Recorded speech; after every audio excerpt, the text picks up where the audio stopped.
আপনাদের মেধাবী সন্তানেরা আমাদের জাতীয় নাগরিক পার্টিতে রয়েছে, যারা এই দল নয় পুরো বাংলাদেশকে বিশ্বের বুকে উজ্জ্বল করছে।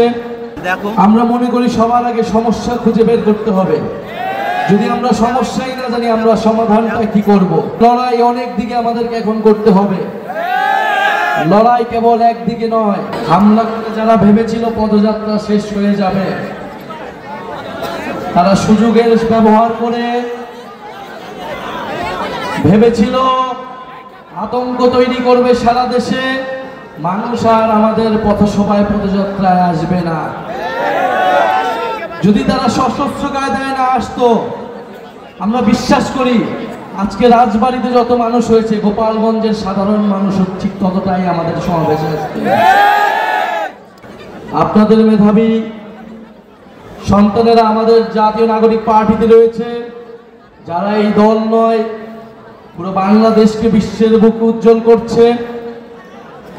আমাদের খালেদ সাইফুল্লাহ ভাই, আমাদের সৈয়দ জামুল ভাই এবং আপনাদের প্রিয় ভাবি তাসনিম যারা। আমরা মনে করি সবার আগে সমস্যা খুঁজে বের করতে হবে। যদি আমরা সমস্যাই না জানি আমরা সমাধানটা কি করব? আমরা তাই আগে সমস্যা খুঁজে বেরাচ্ছি এখন সারা দেশে। আপনাদের সমস্যার সমাধানের রাজনীতি আমরা করতে চাই।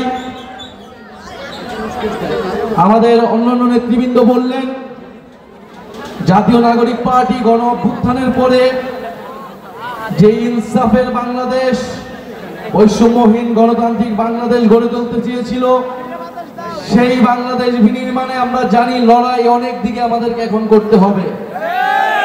লড়াই কেবল একদিকে নয়। আমরা সেটার জন্য প্রস্তুত আছি। আমরা কি জানি আমাদের লক্ষ্য কি? আমরা জানি আমাদের লক্ষ্য নতুন বাংলাদেশ বিনির্মাণ করা।